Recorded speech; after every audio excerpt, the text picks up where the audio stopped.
Right breaking news చూస్తున్నాం. Congress party MLC Teenmar మల్లనకు Congress party show cause నోటీసులు జారీ చేసింది. కులగణన సర్వేను తప్పుపడుతూ అసభ్యకరమైన భాషలో విమర్శలు చేసి కులగణన ఫామ్ను దగ్ధం చేయడంపై వివరణ ఇవ్వాలని కోరుతూ కాంగ్రెస్ పార్టీ క్రమశిక్షణ కమిటీ మల్లనకు షోకాజ్ నోటీసులు జారీ చేసింది. ఇక కాంగ్రెస్ ప్రభుత్వం ఓవైపు శాసనసభ శాసనమండలిలో కులగణన నివేదిక వివరాల్లో ప్రవేశపెట్టిన సందర్భంలో సొంత పార్టీకి చెందిన ఎమ్మెల్సీ మల్లన్న కులగణను తప్పుపడుతూ విమర్శలు చేయటం ప్రజల్లో ముఖ్యంగా బీసీ వర్గాల్లో సర్వేపై అనుమానాల్లో అపోహలు పెంచే విధంగా ఉందని కాంగ్రెస్ పార్టీ క్రమశిక్షణ కమిటీ వెల్లడించింది.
రైట్ కాంగ్రెస్ ఎమ్మెల్సీ తీన్మార్ మల్లనకు కాంగ్రెస్ పార్టీ షోకాజ్ నోటీసులు జారీ చేసింది. కులగణన సర్వేను తప్పుపడుతూ అభ్యంతరకరమైన భాషలో విమర్శలు చేసి కులగణన ఫామ్ను దగ్ధం చేయడంపై వివరణ ఇవ్వాలని కోరుతూ కాంగ్రెస్ పార్టీ క్రమశిక్షణ కమిటీ మల్లనకు షోకాజ్ నోటీసులు జారీ చేసింది. ఇదే అంశానికి సంబంధించి పూర్తి అప్డేట్స్ అందించేందుకు మా ప్రతినిధి హరీష్ మనకి ఫోన్లో సిద్ధంగా ఉన్నారు.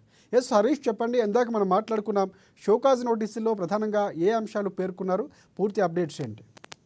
Right, thank you Rajasekhar.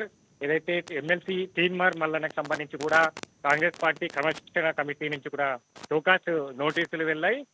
ప్రధానంగా ఆయన ఏదైతే పార్టీకి సంబంధించిన నేతలపైన కావచ్చు, మరోవైపు కులగణన సర్వేకి సంబంధించి ఆ నివేదికను సంబంధించి కూడా నిప్పు పెట్టడంతో పాటుగా దొంగ సర్వేలుగా పలు వ్యాఖ్యలు చేయడం జరిగింది. దాంతో పాటుగా వరంగల్లో జరిగిన బీసీ గర్జనకు సంబంధించి ఆ వేదికగా రెడ్డి సామాజిక వర్గానికి సంబంధించి ఆ వర్గం పైన అనుచిత వ్యాఖ్యలు చేశాడు. ఈ అంశాలపైన కూడా ప్రధానంగా ఎమ్మెల్సీ మల్లన్నకు ఏదైతే ప్రచార క్రమశిక్షణ కమిటీకి సంబంధించి కూడా ఈరోజు ఆయనకు షోకాజ్ నోటీసులు జారీ చేసింది. ఈ అంశాలకు సంబంధించి ఎందుకు ఇట్లాంటి వ్యాఖ్యలు చేయడం జరిగింది, దాంతో పాటుగా ఏదైతే కులగణన సర్వేకి సంబంధించి చించడం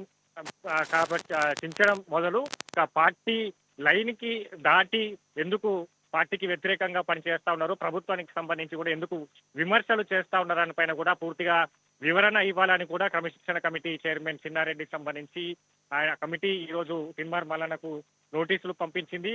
పూర్తిగా ఈ వివరణలు అంటే ఈ వివరణకు సంబంధించి కూడా మల్లన్న ఏ విధంగా స్పందిస్తాడో, ఈ వ్యాఖ్యలకు సంబంధించి కావచ్చు, మరోవైపు కులగణనకు సంబంధించి కూడా ఏ విధంగా స్పందిస్తాడని పైన కూడా ఇప్పుడు ఒక చర్చనీయాంశంగా మారింది. ఆయన సంతృప్తి లేకుండా వైపు క్రమశిక్షణ కమిటీకి సంబంధించి కూడా ఆయన ఎట్లాంటి వివరణలో కూడా సంతృప్తి లేకుంటే ఆయన పైన కూడా తదుపరి చర్యలు తీసుకునేందుకు పిసిసి సిద్ధంగా ఉన్న నేపథ్యం అయితే ఎందుకంటే పార్టీలో కొనసాగుతూ పార్టీ లైన్ దాటి పార్టీకి వ్యతిరేకంగా ఏదైతే పనిచేయడం కావచ్చు, మిగతా పార్టీకి సంబంధించి కులగణన సర్వేకి సంబంధించి వ్యతిరేకించడంతో పాటుగా దాన్ని చించేయాలి. బీసీలకు సంబంధించి కూడా రాష్ట్ర ప్రభుత్వం ఏదైతే బీసీలకు సంబంధించి దొంగ సర్వేలు చేస్తా ఉన్నది, ఇక అన్నిటిని కూడా ప్రజలు గమనించాలన్నట్టు కూడా ఇట్లాంటి వ్యాఖ్యలు చేయడం జరిగింది. ఒకవైపు రెడ్డి సామాజిక వర్గాన్ని కించపరచడం జరిగింది. వాళ్ళంతా కూడా పిసిసి చీఫ్ మహేష్ కుమార్ గౌడ్కి సంబంధించి కూడా ఆయన పైన కూడా చర్యలు తీసుకోవాలి. క్రమశిక్షణ కమిటీకి సంబంధించి కూడా షోకాజ్ నోటీసులు పంపించాలి.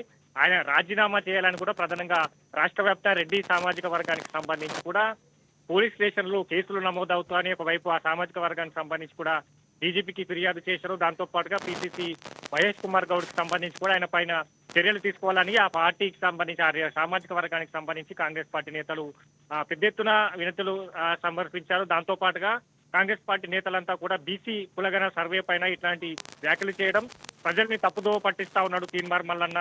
ఇట్లాంటి బీసీ సర్వేకి సంబంధించి కూడా రాహుల్ గాంధీ డ్రీమ్ సంబంధించిన ఈ సర్వే ఈ నివేదికను 50 రోజుల్లో కాంగ్రెస్ ప్రభుత్వం పూర్తి చేసింది. ఇప్పుడు బీసీలకు సంబంధించి కూడా రాజకీయాల్లో రిజర్వేషన్లు తీసుకురాబోతా ఉన్న సమయంలో ఇట్లాంటి వ్యాఖ్యలు కావచ్చు, ఇట్లాంటి వ్యాఖ్యల పైన కూడా ప్రజలను తప్పుదోవ పట్టించే విధంగా ఉన్నది. పార్టీకి వ్యతిరేకంగా పనిచేస్తా ఉన్నాడు, పార్టీ లైన్ కి దాటి వ్యాఖ్యలు చేస్తా ఉన్నాడు, విమర్శలు చేస్తా ఉన్నాడు అని కూడా ప్రధానంగా పార్టీలోని నేతలంతా కూడా పిసిసి చీఫ్ మహేష్ కుమార్ గౌడ్ కి కంప్లైంట్ చేయడం జరిగింది. అందులో భాగంగానే ఇప్పుడు ఈ రోజు క్రమశిక్షణ కమిటీకి సంబంధించి కూడా ఆయనకు షోకాజ్ నోటీసులు జారీ చేశాయి. దీనిపైన మల్లన్న ఏ విధంగా స్పందిస్తాడో, ఆయన ఎట్లాంటి వివరణ ఇవ్వబోతున్నాడు, నెక్స్ట్ స్టెప్ పిసిసి క్రమశిక్షణ కమిటీ ఏ విధమైన చర్యలు తీసుకోబోతున్నారని కూడా ఒక చర్చనీయాంశంగా మరి ఇది ఒక ఆసక్తికరంగా కూడా చెప్పచ్చు. ఎందుకంటే ఈ దానిపైన ఆయన వివరణ దానిపైన కూడా నెక్స్ట్ స్టెప్ ఏంటిది, ఏముండబోతుంది, సస్పెండ్ చేయబోతా ఉన్నారా పార్టీ నుంచి, లేదంటే ఎట్లాంటి చర్యలు తీసుకోబోతున్నారు దానిపైన క్లారిటీ వచ్చే అవకాశాలు అయితే ఉన్నాయి. కాబట్టి ఆయన షోకాజ్ నోటీసులకు